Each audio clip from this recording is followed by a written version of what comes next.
Dear students, today we will discuss Newton divided difference interpolation formula. I am Abdul Manan, MPhil Mathematics. In this lecture I will teach you Newton divided difference interpolation formula. तो हमारी ये एक series चल रही थी जिसमें हमने सबसे पहले लैग्रांज इंटरपोलेशन फार्मूला किया और उसके बाद फिर Newton backward difference interpolation, Newton forward difference interpolation. तो आज का जो थर्ड पे था Newton divided difference interpolation formula. तो इस फार्मूला में जो सबसे इम्पोर्टेंट चीज़ जो है वो है डिवाइडेड डिफरेंस, जो हम डिवाइड कर रहे होते हैं वो आता है। और बेस्ट ये उनसे बेस्ट इसलिए है क्योंकि यहाँ पे इस फार्मूला में हमारे पास रेस्ट्रिक्शंस नहीं है।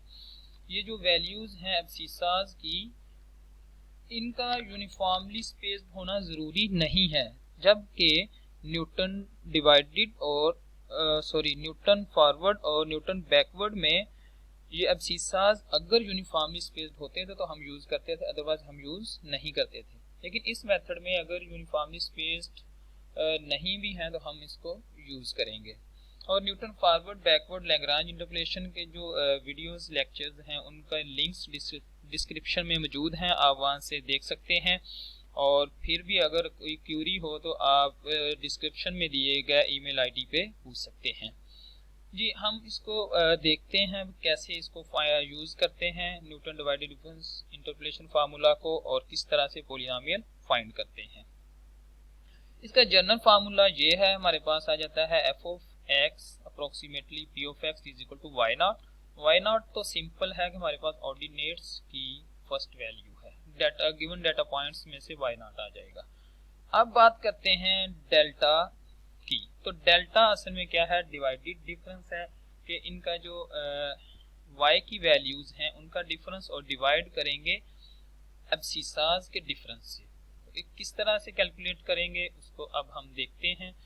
जी, एक क्वेश्चन लेते हैं और उससे अच्छी तरह से आप अंडरस्टैंड कर जाएंगे कि किस तरह से इसको हम फाइंड करते हैं। जी, क्वेश्चन है find the interpolating polynomial that passes through these points. In points को हमने यूज करते हुए पॉलिनोमियल फाइंड करनी है। पॉलिनोमियल फाइंड करने के बाद फिर हमने चेक भी करनी है कि क्या हमारा ये पॉलिनोमियल जो हमने फाइंड की है ये एक्यूरेट है या नहीं। तो उसको हम एंड पे मैं आपको बताऊंगा कि किस तरह से आप अपना क्वेश्चन चेक भी कर सकते हैं कि जो आपने पॉलिनोमियल फाइंड की है वो ठीक है या गलत है।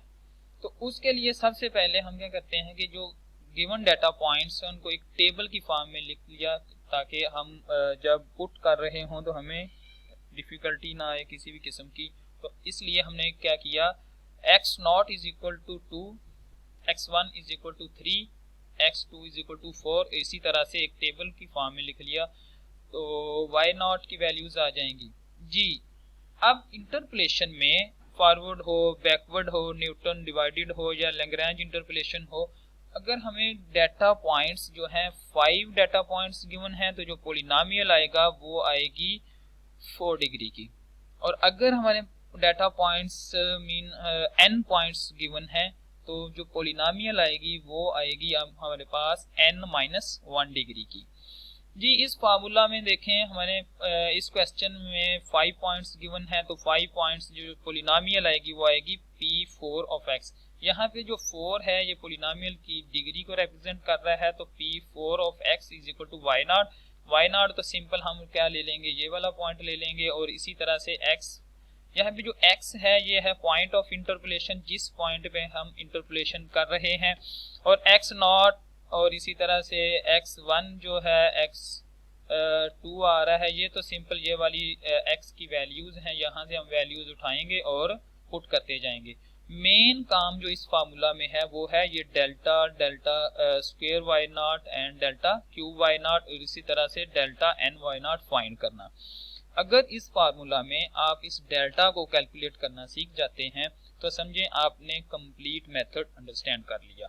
सिर्फ डेल्टा को कैसे फाइंड करना है तो इसको हम देखते हैं किस तरह से फाइंड करते हैं। थोड़ा सा मुश्किल है लेकिन अगर आप गौर से समझेंगे तो अंडरस्टैंड कर सकते हैं। जी, डेल्टा को कैसे फाइंड करेंगे, सबसे पहले हमने कैलकुलेट करना है डेल्टा वाई नॉट। तो डेल्टा वाई नॉट को कैलकुलेट करने के लिए यूज करेंगे y1 माइनस y0। जी y की वैल्यूज, इस y की वैल्यूज इसमें देखे पड़ी हुई हैं, ये है y1 और ये है y0। तो 7 माइनस 3 क्या आ जाएगा हमारे, सॉरी 7 माइनस 4 आ जाएगा 3। और इसी तरह से इसमें एक चीज ऐड की गई है जो है डिनोमिनेटर। डिनोमिनेटर में देखें x1 माइनस x0। इसी तरह से हम फाइंड कर लेंगे x1 माइनस x0, क्योंकि वो 1 आ रहा है तो 3 आंसर आ जाएगा। इसी तरह से नेक्स्ट डेल्टा y1 कैसे कैलकुलेट करना है, y2 ये वाली वैल्यू y2 और y1, y2 माइनस y1 और डिवाइड क्या आ जाएगा x2 माइनस x1। इसी तरह से हम डेल्टा y2 फाइंड कर लेंगे और डेल्टा y3 फाइंड कर लेंगे। अब हम बात करते हैं डेल्टा स्क्वायर y0 की। जब डेल्टा स्क्वायर y0 फाइंड करना है, डेल्टा स्क्वायर y0 को फाइंड करने के लिए हम कौन सी वैल्यूज लेंगे, सेम जैसे कि न्यूटन फॉरवर्ड में और बैकवर्ड में हमने y का डिफरेंस लिया था, उसी तरह से न्यूमरेटर में तो वही वैल्यूज आती जाएंगी, लेकिन जो डिवीजन में है डिनोमिनेटर आ रहा है, इसको हमने देखना है कि जब डेल्टा स्क्वायर फाइंड करेंगे तो 1 का गैप आएगा। तो वो गैप किस तरह से आएगा, देखें डेल्टा स्क्वायर y0 फाइंड करना है, तो डेल्टा स्क्वायर y0 फाइंड करने के लिए हम लेंगे delta y1 minus delta y0। तो देखें क्या आ गया, delta y1 minus delta y0। अब डिवाइड करना है, तो डिवाइड करने के लिए हमारे पास क्या आ जाएगा, देखें डेल्टा y1 का डिनोमिनेटर देखें, डिनोमिनेटर में क्या आ रहा है x2, तो x2 minus x0। Delta square y0 के डिनोमिनेटर में जो पॉइंट आएगा वो क्या आएगा, इस तरह से x2 माइनस x0। तो इसमें हम गैप देंगे x1 का, x1 इसमें स्किप कर देंगे, ये जो x1 आ रहा है इस x1 को हम स्किप कर देंगे, छोड़ देंगे, इसका गैप दे देंगे। तो डिनोमिनेटर में देखें x2 माइनस x0 आ गया। इसी तरह अब हमने फाइंड करना है डेल्टा स्क्वायर y1। तो डेल्टा स्क्वायर y1 को फाइंड करने के लिए क्या आएगा, ये जो हमारे पास डेल्टा की वैल्यूज पड़ी हुई हैं, delta y2 minus delta y1, तो देखें क्या आ जाएगा, delta y2 minus delta y1। और डिवीजन में अब इसी तरह से जैसे हमने पहले किया है x3, यहां से लेंगे x3 माइनस x1, तो x2 का अब गैप आ जाएगा। ये जो x2 की वैल्यू है, यहाँ पे भी जो x2 यूज हो रहा है ये इस डिनोमिनेटर में नहीं आएगा, x3 माइनस x1 और इसी तरह से डेल्टा स्क्वायर y2 फाइंड कर लेंगे। अब हम बात करते हैं डेल्टा क्यूब की। तो डेल्टा क्यूब की जब बात करेंगे तो डेल्टा क्यूब में कैसे फाइंड करेंगे, तो डेल्टा क्यूब में अब 2 एंट्रीज का गैप आएगा। तो देखें डेल्टा क्यूब y0, y की वैल्यूज तो सेम है जैसे कि हम पहले डिफरेंस टेबल फाइंड करते थे न्यूटन फॉरवर्ड में और बैकवर्ड में। तो डेल्टा क्यूब y0 में आ जाएगा, यहां से लें delta square y1 minus delta square y0, delta square y1 minus delta square not, तो क्या आ जाएगा delta square y1 minus delta square y0। और डिवीजन में क्या आ रहा है, इसके डिवीजन में देखें x3 minus x0, x3 minus x0, तो डिनोमिनेटर में क्या आ गया x3 माइनस x0। और गैप किस किस का आ गया, x1 और x2 देखे नहीं आ रहा। जब डेल्टा क्यूब हमने फाइंड किया है तो इसमें डेल्टा क्यूब y0 में x1 और x2 नहीं आ रहा, मीन हमारे पास ये जो x2 था और x3 था, ये एंट्रीज नहीं लेंगे। कौन सी एंट्रीज आएंगी, x3 माइनस x0, तो देखें x3 माइनस x0 आ गया। और इसी तरह से डेल्टा क्यूब y1 जब फाइंड करना है तो डेल्टा क्यूब y1 फाइंड करने के लिए delta square y2 minus delta square y1, तो ये आ गया। और इसी तरह से डिनोमिनेटर में क्या आ जाएगा, x4 माइनस x1, तो देखें x4 माइनस x1 2 का गैप आ रहा है। और इसी तरह जब हम जाते हैं डेल्टा 4y0 पे, तो डेल्टा 4y0 फाइंड करने के लिए जी 3 का गैप आएगा। जब डेल्टा 4y0 फाइंड करेंगे तो एब्सिसास की वैल्यूज में 3 का गैप आएगा। डेल्टा 4y0 फाइंड करने के लिए क्या आ जाएगा, delta cube y1 minus delta cube y0। तो देखें delta cube y1 minus delta cube y0 और डिवीजन में 3 का गैप आएगा। Last point minus and point, देखें यहां से देखें लास्ट जो है x4 है माइनस फर्स्ट एब्सिसा क्या था x1 और गैप किस किस का आ गया x1 x2 और x3 इसमें नहीं आ रहा है। तो लास्ट पॉइंट पे जब हम लास्ट डेल्टा फाइंड करेंगे तो लास्ट डेल्टा का जो डिनोमिनेटर आएगा उसमें ये x की लास्ट वैल्यू 6 है जो, और माइनस हो जाएगी x0 जो 2 वैल्यू आ रही है। तो देखें 3 का गैप आ गया है।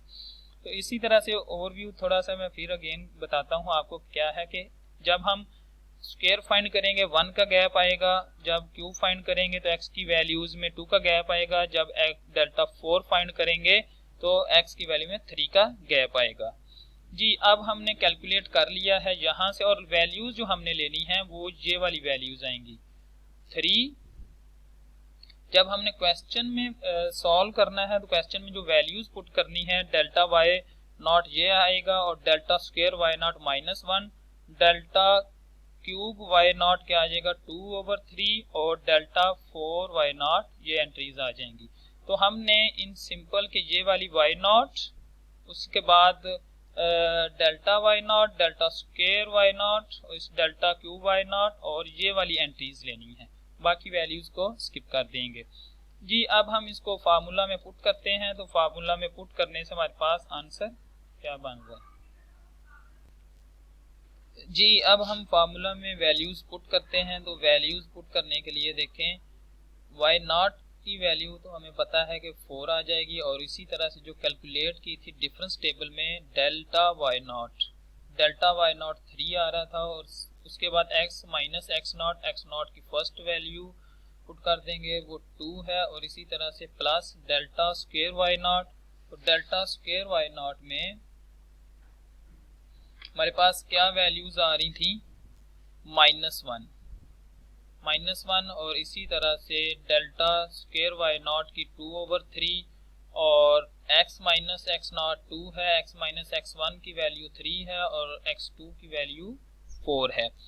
वैल्यूज को पुट कर देंगे। वैल्यूज पुट करने के बाद कैलकुलेशन है, थोड़ी सी कैलकुलेशन करने के बाद तो x4 के कोफिशिएंट्स को उसमें ऐड कर देंगे, x3 के कोफिशिएंट्स को ऐड कर लेंगे, x स्क्वायर और x माइनस एक कांस्टेंट वैल्यू आ जाएगी।